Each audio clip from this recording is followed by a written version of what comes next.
الحمد لله الذي خلق الإنسان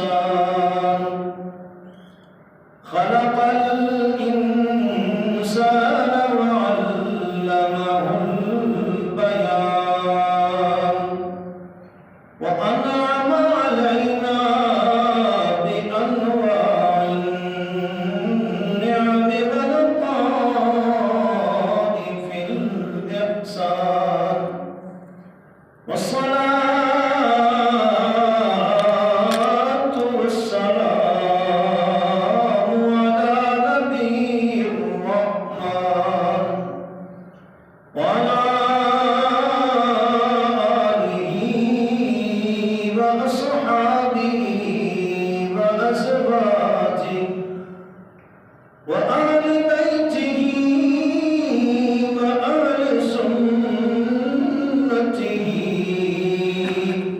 وأولياء أمته أجمعين.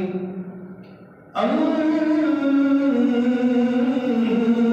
بعد فأعوذ بالله من الشيطان الرجيم. بسم الله الرحمن الرحيم. أيحب أحدكم أن يأكل لحم أخيه ميتا فكرهتموه واتقوا الله إن الله خبير بما تعملون. آمنت بالله صدق الله العظيم وصدق رسوله النبي الكريم الأمين ببركة إن الله وملائكته يصلون على النبي يا أيها الذين آمنوا صلوا عليه وسلموا تسليما. تمام بات ہے حقیقت. الصلاة والسلام عليك يا سيدي يا رسول الله وعلى آلك وأصحابك يا سيدي يا محبوب الله. الصلاة والسلام عليك يا سيدي يا خير خلق الله وعلى آلك وأصحابك يا سيدي يا خاتم النبيين. حمد و صلاۃ کے بعد اللہ رب العزت جل جلالہ وعظم والہ وأعظم شانہ وتم برہانہ کا بحساب انگنت لا تعداد اور بے شمار شکر ہے کہ جس خالق حقیقی نے اپنے فضل و کرم سے آقا علیہ السلام کے توسل و تصدق سے آپ کو ہم سب کو کئی نوجوانوں بزرگوں سے پہلے اپنے گھر میں نماز جمعہ مبارک کی ادائیگی کے لیے سننے سنانے کی توفیق عطا فرمائی. دعا ہے اللہ کریم مقصد کہنے سننے اور اس کے مطابق ہم سب کو عمل کرنے کی توفیق عطا فرمائے. ایک گناہ جو ہمارے معاشرے میں بہت زیادہ عام ہو چکا ہے. ہمارا مقصد اصلاح ہوتا ہے کیونکہ سرکار نے فرمایا کہ مومن دوسرے مومن کے لیے شیشے کی طرح ہے. شیشہ جو ہے اس کے اندر جب بندہ اپنا چہرہ دیکھتا ہے تو سیٹنگ کر لیتا ہے, جتنے بظاہری عیب ہوتے ہیں وہ دور کر لیتا ہے, کوئی بات ادھر ادھر ہو تو سیٹ کر لیتا ہے. اور وہ کیا ہے؟ قرآن نے سورہ حجرات کے اندر واضح لفظوں میں فرمایا اور قرآن نے بڑا جھنجھوڑ کے کہا. اللہ رب العزت نے فرمایا کہ بتاؤ اگر تمہارا کوئی بھائی ہو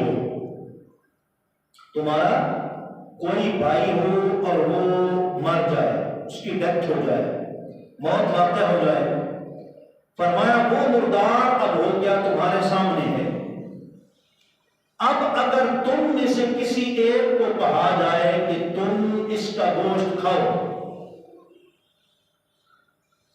تو فرمایا بتاؤ تم میں سے کوئی ایک پسند کرے گا اس بات کو کہ جو بھائی فوت ہو چکا ہے میں اس کا گوشت کھاؤں؟ فرمایا ہر چیز فکرے تم کیا کرو گے اس کو ناپسند جانو۔ تو فرمایا کہ اسی طریقے سے ایک گناہ جو ہے غیبت ہے، میں رب تمہیں اس سے منع کر رہا ہوں کہ کسی مسلمان بھائی عورت کی برائی اس کے پیٹھ کے پیچھے مت کرو، فرمایا اس کے منہ پر کرو، اور پیٹھ کے پیچھے کرو گے اس کو پتہ چلے گا، وہ ناپسند جانے گا۔ تو صحابہ نے عرض کی یا رسول اللہ علیہ وسلم اگر اس کے اندر پایا جا رہا ہے جو ہم کہہ رہے ہیں تو فرمایا پھر غیبت ہے، کہا اگر نہیں پایا جا رہا پھر فرمایا کہ پھر بہتان۔ غیبت بھی بری چیز ہے، بہتان بھی بری چیز ہے، دونوں سے مسلمان اپنے مسلمان بھائی کو بچائے۔ اور دیکھیں حدیث پاک مسند امام احمد بن حنبل میں یہ روایت موجود ہے، صحابی رسول حضرت سیدنا سلیم بن جابر رضی اللہ تعالیٰ عنہ کہتے ہیں میں سرکار کی بارگاہ عالیہ میں حاضر ہوا، میں نے عرض کی یا رسول اللہ صلی اللہ تعالیٰ علیہ وسلم یہ فرمائیے مجھے آپ کی خدمت میں آج حاضر ہونے کا بنیادی مقصد یہ ہے کہ مجھے کوئی ایسی نصیحت فرما دینا، ایسی نصیحت ساری زندگی مجھے نفع دیتی ہے۔ کچھ کام نیکیاں ہوتی ہیں عارضی ہوتی ہیں، کچھ ہوتی ہیں دائمی، ساری زندگی وہ کام آتی رہتی ہے۔ تو حضرت سلیم بن جابر رضی اللہ عنہ کہتے ہیں میں نے حضور کی بارگاہ میں عرض کیا کہ کوئی نفع دائمی نفع پہنچانے والی، ویسے تو حضور کی ہر بات ہی نفع پہنچانے والی تھی، دائمی نفع پہنچانے والی کوئی مجھے نصیحت فرمائے۔ تو کہتے ہیں کہ سرکار نے نا مجھے 3 باتیں ارشاد فرمائی کہ یہ وہ باتیں ہیں جو ساری زندگی تمہیں نفع دیں گے۔ پہلی بات فرمایا ذہن میں رکھنا سلیم، زندگی میں کبھی بھی کسی نیکی کو حقیر نہیں سمجھنا، کوئی بھی نیکی ہے اسے ہلکا کم نہ سمجھنا، بلکہ ہر نیکی کو کرتے جانا۔ یعنی مقصد یہ تھا کہ کوئی پتہ نہیں اللہ تعالیٰ کل بخشش بندے کی کرے گا، کسی بڑی نیکی کی وجہ سے کرے گا یا چھوٹی نیکی کی وجہ سے کرے گا، یہ تو علیم بذات الصدور ہے، وہ مالک بہتر جانتا ہے کہ کون سی نیکی کس نیت سے بندے نے کی ہے۔ جی بخاری میں ایک روایت آتی ہے، حضور نے فرمایا ایمان بکم وسبعون شعبہ فافضلها لا الہ الا اللہ وادناها اماطۃ الاذى عن الطریق۔ فرمایا ایمان کا ایک نہیں بلکہ 70 ایمان کے شعبے ہیں۔ محدث امام بہقی نے اس پر پوری کتاب لکھی، اس کا نام ہی شعب ایمان ہے۔ ایمان کے 70 درجے ہیں۔ جی جیسے دنیاوی کاموں کی کوالٹیاں ہوتی ہیں نا، کوئی کسی نے کیا کام کیا، کسی نے کیا کام کیا، ایسے ایمان ہمارا جو ہے اس کی بھی درجے ہیں۔ کوئی بندہ کس درجے کا اس کا ایمان ہوتا ہے، کسی کا بہت اعلیٰ ایمان ہوتا ہے، کسی کا ادنا ہوتا ہے، کسی کا درمیانہ ہوتا ہے۔ فرمایا کہ وہ 70 شعبے ہیں، اور سب سے افضل شعبہ ان میں سے کیا ہے؟ افضل شعبہ یہ ہے کہ زبان سے لا الہ الا اللہ کو زیادہ سے زیادہ پڑھا جائے۔ اور الحمدللہ ہمیں خوشی ہے، فخر ہے، اعزاز ہے کہ اللہ کا شکر ہے ہماری مسجدیں بھی اس سے خالی نہیں، ہمارے مدارس بھی اس سے خالی نہیں، ہماری خانقاہیں بھی اس سے خالی نہیں، بلکہ کوئی بھی گناہگار بندہ کسی بزرگ کے ہاتھ میں ہاتھ دے کر بیعت کرتا ہے، پہلا عمل اسے سکھاتے ہی لا الہ الا اللہ کا ہے۔ اور حضور کی دنیا میں تشریف لاتے وقت پہلا جملہ بھی یہی تھا، لا الہ الا اللہ کا۔ جی اور حضور کی زبان نبوت کی برکت ہے، سب سے زیادہ اسی کلمے کو پوری دنیا بھر میں مسلمان پڑھتے ہیں۔ اور فرمایا کہ سب سے جو ادنا ایمان کا درجہ ہے نا وہ کیا ہے؟ فرمایا تم آ رہے ہو، راستے میں کوئی چیز دیکھی کہ اس چیز سے میرے مسلمان بھائی کو تکلیف ہو سکتی ہے، گزرنے والا تکلیف میں مبتلا ہو سکتا ہے، کوئی کانٹا ہے، کوئی پتھر ہے، اس کا پاؤں ٹکرا جائے، وہ گر جائے، اس کے پاؤں میں وہ چبھ جائے، اس کو سائڈ پہ ہٹا دیا، اللہ نے فرشتوں سے فرما دیا کہ اس کی نیکی لے لو، یہ اپنا درجہ ہے۔ کئی مرتبہ انسان بڑی نیکیوں پر امید رکھتا ہے، رب کی رات کی رحمت کی امید رکھتا ہے کہ یہ میری بخشش کا سبب بن جائے گی، لیکن نتیجہ الٹ نکلتا ہے۔ چھوٹی نیکی جس کو بندہ معمولی سمجھتا ہے وہ بخشش کا ذریعہ بن جاتی ہے۔ جی آپ کو پتہ ہے منصور عباسیہ سلسلے کے خلیفہ گزرے ہیں، وہ جب فوت ہو گئے، تاریخ میں آتا ہے کہ جب ان کا انتقال ہو گیا کچھ دنوں کے بعد وہ اپنے بیٹے کے خواب میں آیا۔ بیٹے نے پوچھا کہ والد گرامی بتائیں اللہ رب العزت نے آپ کے ساتھ کیا معاملہ کیا؟ کہا بیٹا موت سے ڈر کے رہا کرو، بڑا کٹھن مرحلہ ہوتا ہے، جب موت آتی ہے تو پھر فرشتے اکٹھے ہو جاتے ہیں، جوک در جوک ہر طرف سے گھیراؤ کر لیتے ہیں، انسان کا سوال شروع کر دیتے ہیں۔ کہتے میرے پاس فرشتے آئے، انہوں نے کہا کہ یہ بتاؤ منصور، اتنی زندگی تم گزار کے جا رہے ہو دنیا سے اور پھر دوبارہ تم نے دنیا میں آنا بھی نہیں، یہ بتاؤ جدھر جا رہے ہو ادھر کے لیے کیا نیکی کی ہے؟ کوئی ایسی نیکی تمہاری ہے جس کی وجہ سے اللہ کریم تمہاری بخشش کر دے، تم پر راضی ہو جائے؟ کہا کہ میں نے 40,000 دینار اپنی زندگی میں اللہ کی راہ میں خیرات کر دیا۔ فرشتوں نے کہا اللہ رب العزت فرماتا ہے کہ میں بے نیاز ہوں، میں جب چاہوں کسی کی نیکی قبول کر لوں اور جب چاہوں انہیں قبول نہ کروں، یعنی کسی کے عمل میں اخلاص ہوتا ہے تو میری بارگاہ میں وہ قبول ہو جاتا ہے، اور کسی کے عمل میں اگر دکھلاوا ریاکاری ہوتی ہے تو وہ مردود ہو جاتا ہے، اگرچہ بندہ سمجھتا ہے کہ بہت کچھ ہو گیا۔ قیامت والے دن کی روایت میں آتا ہے نا، بار آپ نے سنی ہوگی، لوگ آ رہے ہیں دور سے جنت کی طرف، جب قریب پہنچیں گے دروازے بند ہو جائیں گے، یا رب العالمین کیا ہم نے نمازیں نہیں پڑھی تھی، روزے نہیں رکھے تھے، فلاں نے کام نہیں کیا تھا، فلاں نے، اللہ کریم فرمایا سارے کیے تھے لیکن میری رضا کے لیے، مجھے راضی کرنے کے لیے، اخلاص کے ساتھ وہ کام نہیں تھے، وہ مانگے دکھلاوے کے لیے، دنیاوی شہرت کے لیے، وہ دنیا میں جو کچھ تمہیں ملنا تھا مل چکا ہے، میری بارگاہ میں تو صرف اجر مخلصین کے لیے ہے۔ اب ہمارے یہاں کیا ہو رہا ہے جی؟ آپ کو پتہ ہے کل یہاں محفل تھی، بختیار محفل میں آپ دیکھتے ہیں ہم عشق رسول ہو کر کتنی توہین کرتے ہیں حضور کے اسم گرامی کی۔ محفل نعت ہو رہی ہے یا محفل قرات ہو رہی ہے یا اور کوئی محفل عرس ہو رہا ہے، ہم کیا کرتے ہیں پیسوں کو یوں پھینکیں گے جناب، نیچے گریں گے، نہ کوئی عاشق اٹھانے کے لیے تیار ہوگا کہ یار نیچے حضور کا نام نامی ہمارے پاؤں میں گر رہا ہے جی۔ اب تو بلکہ شادی حال میں تو جائیں تو پاؤں سے بھی معاملہ گزر گیا جی، رونتے ہیں باقاعدہ اسم گرامی کو اوپر کے، آپ ہر ایک کی جیب میں کوئی نہ کچھ کوئی نوٹ ہوگا، اس کے اوپر دیکھیں کہیں محمد طارق لکھا ہے، کہیں محمد اختر لکھا ہے، کہیں طارق محمود لکھا ہے، سارے قرآن کے الفاظ ہیں جی، حضور کا اسم گرامی ہے، اس کی سر عام توہین۔ اعلیٰ حضرت امام علیہ سنت نے فتاوی رضویہ میں اس کو حرام قرار دیا، اور منع کرنے والے منع کیوں نہیں کرتے؟ کیا وہ عالم نہیں ہیں؟ کرتے ہیں، انہیں پتا ہے کہ ہم نے منع کر دیا، سیدھا مسئلہ بتا دیا جی، کیا آرام سے تعظیم سے بھی تم خدمت کر سکتے ہو؟ ضروری تو نہیں ہے اس میں گرامی کی تم توہین کرو اور پھر کرو، تو پھر جو ریاکاری کرنے والا ہے اس کی اب ریاکاری جو ہے وہ ساری اس کا مقصد ہی نہیں حاصل ہوتا۔ تو کہا کہ 40,000 دینار جو خرچ کیے، اللہ نے فرمایا میں نے وہ قبول نہیں کیے، میری مرضی ہے کسی کی نیکی قبول کروں، کسی کی ریجیکٹ کر دوں، مسترد کر دوں، یہ میری مرضی ہے۔ پھر فرشتوں نے کہا کہ اور نیکی کیا جو تمہاری بخشش کا ذریعہ بن سکے؟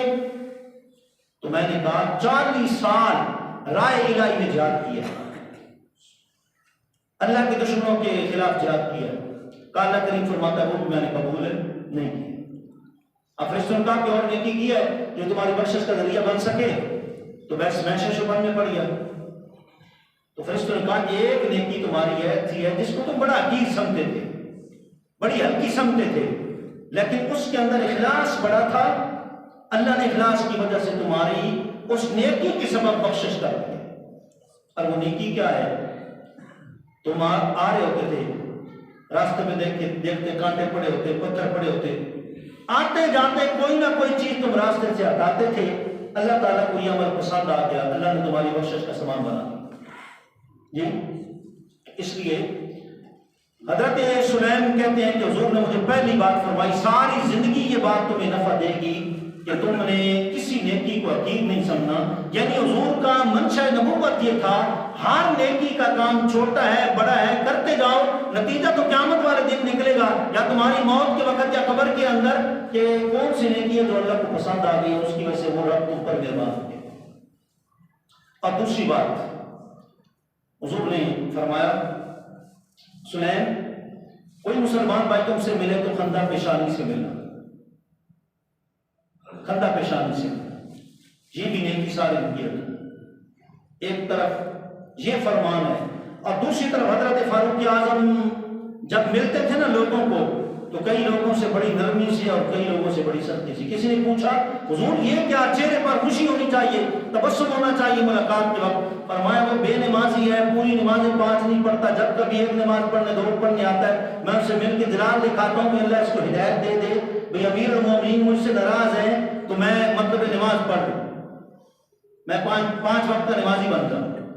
بڑے لوگوں نے سفارش کی، فلاں کو گورنر بنایا جائے، فلاں کو یہ کیا جائے وہ کیا جائے، بڑی سفارشیں پورا محلہ کرتا رہا۔ حضرت فاروق اعظم کے پاس جب وہ آنے لگا فرمایا کہ میرے پہلی بات کا جواب دے دو، اس کے بعد آگے دیکھیں گے، یہ بتاؤ تم 5 کا فرض نماز پڑھتے ہو مسجد میں باجماعت؟ کہا جی نہیں، میں تو کبھی 1 کا 2 کا پڑھتا ہوں۔ فرمایا اس کو گورنر نہیں بنانا، جو رب کا بندہ نہیں بن سکتا ہے، کیا کہتے ہیں، رب کا جو بندہ نہیں بن سکتا وہ کبھی لوگوں کا نہیں بن سکتا۔ فرمایا کوئی اس کو گورنر بنانے کی ضرورت، یعنی بے نمازی کو گورنر نہیں بنایا تو اب ہمارے کیا صورتحال ساری ملک کی سطح پر ہو چکی ہے۔ ہمارے کرکٹ کے میچ ہوتے ہیں، کوئی نماز نہیں پڑھتا چھوٹے سے بڑے تک، خواہش نفس ہے، نفس ہمارا ہے، شیطان کی راہ پر، حالانکہ بندہ نماز پڑھ کے بھی میچ دیکھ سکتا ہے لیکن نماز کی پرواہ نہیں ہے۔ کل ما انہا عن ذکر اللہ فہو میسر، سرکار نے فرمایا جو چیز بھی تمہیں اللہ کی یاد سے دور کر دے گی نا اس کو جوئے سے کام نہ سمجھنا۔ کل ما انہا عن ذکر اللہ فہو میسر۔ اور پھر دوسری بات فرمائی خندہ پیشانی سے، اور تیسرا فرمایا کوئی بھائی تمہارے پاس ہو پھر وہ چلا جائے تم سے غائب ہو جائے، پیٹھ کے پیچھے اس کے کبھی برائی نہیں بیان کر۔ اور حضرت مقبول شامی کو یہاں تک فرماتے ہیں، ایک عام بندہ ایک خاتم دین ہے، فرمایا کوئی عالم کی اگر اس طرح توہین کرے گا تو قیامت والے دن جب رب کی بارگاہ میں آئے گا تو اللہ اس کی پیشانی پر لکھ دے گا یہ میری رحمت سے معروم ہے۔ اللہ اکبر۔ حضرت خواجہ نظام الدین اولیاء رحمۃ اللہ تعالی علیہ جو محبوب الہی کے نام سے مشہور ہے، آپ سبھی جانتے ہیں، ایک بندہ یہی گناہ کرتا تھا جو آج کل عورتوں میں عام ہے، گھر گھر میں 2-4 عورتیں بیٹھے گی، تیسری کی برائی کریں گے پیٹھ کے پیچھے، وہ عورت اگر سامنے بیٹھی ہوئی پھر وہ نہیں کہیں، یہ بہت برا عمل ہے، اس کی وجہ سے قبر میں بھی عذاب ہوتا ہے۔ حضرت خواجہ نظام الدین اولیاء رحمۃ اللہ تعالی علیہ حدیث پاک میں بھی ہے، حضور نے فرمایا کہ والغیبۃ اشد من الزنا، فرمایا کسی کی برائی اس کے سامنے نہ کرنا، پیچھے کرنا، یہ بدکاری سے بھی برا عمل ہے۔ صحابہ نے پوچھا یا رسول اللہ کیسے؟ سرکار پر کوئی بندہ اگر زنا بدکاری کرتا ہے ہو سکتا ہے معافی مانگے، اللہ تعالیٰ مہربان ہے معاف فرما، لیکن اگر کوئی بندہ برائی کسی کی کرے گا، مرد یا عورت، اس کی پیٹھ کے پیچھے، اللہ کریم جب تک وہ نہیں معاف کرے گا اللہ کریم معاف نہیں کرے گا۔ قیامت والے دن بھی جامع الحدیث میں ایک روایت ہے، حضور نے فرمایا قیامت والے دن بھی جب فیصلے جنت کے ہو رہے ہوں گے، ایک بندہ جو ہے اس کے اعمال بھی سارے ٹھیک ہوں گے لیکن یہ بری عادت اس میں ہوگی غیبت کی، تو اللہ کریم فرمائے گا میں اپنی جنت میں تجھے نہیں جانے دوں گا جب تک جس بندے کی اپنے پرائے رشتہ دار غیر جس کی بھی تم نے برائی کی ہے وہ بندہ موجود ہے، اب بھی اگر وہ نہیں ہے تمہیں معاف کرے گا تو میں رب تمہیں جنت نہیں دوں گا۔ کہ عبد ہے نا، بندے کا حق ضائع کرنا ہے۔ اور حضرت خواجہ نظام الدین اولیاء علیہ رحمہ کا بڑا ایک ایمان افروز اور انوکھا طریقہ تھا، آپ کو پتہ چلا کہ فلاں بندہ میری برائی کرتا ہے، میرے پیٹھ کے پیچھے غیبت کرتا ہے، آپ بڑے خوش ہو گئے، بڑے خوش ہوئے، اور خوش ہو کر حضرت خواجہ نظام الدین اولیاء علیہ رحمہ نے اس بندے کا ڈیلی یومیہ جو ہے اس کا خرچہ لگا دیا، جتنا روزانہ اس کا پورے دن کا خرچہ ہوتا تھا حضرت خواجہ نظام الدین اولیاء اپنے کسی نوکر غلام کو بھیجتے، جاؤ یہ فلاں بندے کو نہ دے آؤ اور اس کو بتاؤ کہ یہ نظام الدین نے بھیجا ہے۔ روزانہ ہی معمول ایک دفعہ ایسا ہوا کہ اس بندے کی بیوی کو پتہ چل گیا کہ میرا شوہر جو ہے، میرا خاوند، یہ کیا کرتا ہے، روزانہ حضرت خواجہ نظام الدین اولیاء محبوب الہی کی برائی بیان کرتا ہے پیٹھ کے پیچھے۔ اور خواجہ صاحب کیا حسن سلوک کرتے ہیں، خواجہ صاحب اس کے لیے ہدیہ بھیجتے ہیں، اس کا خرچہ بطور گفٹ کے اس کی طرف بھیجتے ہیں۔ بیوی کو پتہ چلا، بیوی نے کہا یہ کیا ہے، یہ تو عجیب چال ہے تمہاری کہ خواجہ صاحب تمہارے ساتھ احسان کرتے ہیں، روزانہ نیکی کرتے ہیں، تمہارا خرچہ جو ہے تمہارے گھر نوکر کو بھیجتے ہیں، وہ پہنچاتا ہے، اور تم پیٹھ کے پیچھے کبھی ادھر چرائے میں کبھی ادھر چرائے میں تم خواجہ صاحب کی برائیاں بیان کرتے ہو۔ یہ دونوں چیزیں سمجھ نہیں آتی، ایک طرف نیکی اور وفا ہے، دوسری طرف گناہ اور بے وفائی ہے۔ تو لہذا آج کے بعد یہ برا مت چھوڑ دو۔ اس نے کہا جی ٹھیک ہے۔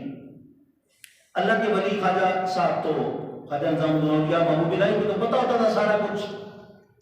اللہ کا ولی جب اس کا سینہ اللہ کے ذکر یاد سے وہ کیا ہو جاتا ہے، روشن ہو جاتا ہے، پھر ہر چیز ہر صورت اس کے سامنے مرتش ہوتی ہے۔ حضور غوث پاک فرماتا ہے میں پوری کائنات کو یوں دیکھ رہا ہوں جیسے اپنی ہتھیلی کو دیکھ رہا ہوں۔ جی اللہ کے ولیوں کی تو زندگی ایک اور زندگی ہوتی ہے نا۔ تو حضرت خواجہ نظام الدین اولیاء کو جب پتہ چل گیا کہ اب اس نے برائی بیان کرنا ختم کر دیا ہے، خواجہ صاحب نے بھی اس کا خرچہ بند کر دیا۔ جی خرچہ بند۔ اللہ کسی نے پوچھا کہ حضور یہ کیا کہ جب برائی بیان کرتا تھا تو آپ خرچہ بھیجتے تھے، گفٹ بھیجتے تھے، درہم و دینار روزانہ بھیجتے تھے، اور جب برائی بند ہو گئی تو خرچہ بھی بند کر دیا، یہ کیا؟ فرمایا ذہن رکھو، جب کوئی مرد یا عورت حدیث کے مطابق کسی کی بھی برائی بیان کرتے ہیں پیٹھ کے پیچھے، ایک ہو، دو ہو، تین ہو، 50 ہو، فرمایا اس وقت تک جب تک وہ برائی بیان کرتے رہتے ہیں ان کے نامہ اعمال نیکیوں سے رب خالی کر کے اس کی نیکیاں دوسرے کے نامہ اعمال میں منتقل کر دیتا ہے جس کی برائی ہوتی ہے۔ جی تو خواجہ صاحب نے فرمایا پہلے میں اس لیے خرچہ بھیجتا تھا کہ وہ میری برائی کرتا تھا اور اس کی نیکیاں ساری میرے نامہ اعمال میں آتی تھی، اور اب جب اس نے برائی چھوڑ دی ہے تو اب اعلیٰ حضرت امام اہل سنت علمدار عشق رسالت آپ کے مطلب ہے کسی نے کہا حضور فلاں بندہ برا کہہ رہا ہے، فلاں بندہ یہ کہہ رہا ہے، وہ کہہ رہا ہے، آپ نے فرمایا بیٹھو۔ امام اہل سنت اندر تشریف لے گیا حجرے میں، حجرہ عبادت میں، وہاں سے جناب بہت کچھ خطوط بہت کچھ چیزیں لائیں، فرمایا یہ دیکھو سارے تعریف سے بھرے پڑے ہیں، جو تعریف کرنے والے ہیں ان کو ہم صلہ اور انعام نہیں دے سکتے، تو برائیاں کرنے والے برائیاں کرتے رہے، وہ تو ہمیں نیکیاں دے رہے ہیں۔ جی اللہ کریم ہمیں جو ہے قرآن و سنت کا مخلص خادم بنائے، اور حقائق جو بھی ہمارے معاشرے میں معاشرتی برائیاں ہیں اللہ ہم سب کو ان کا خاتمہ کرنے کی توفیق عطا فرمائے۔ آخر دعوانا الحمدللہ رب العالمین۔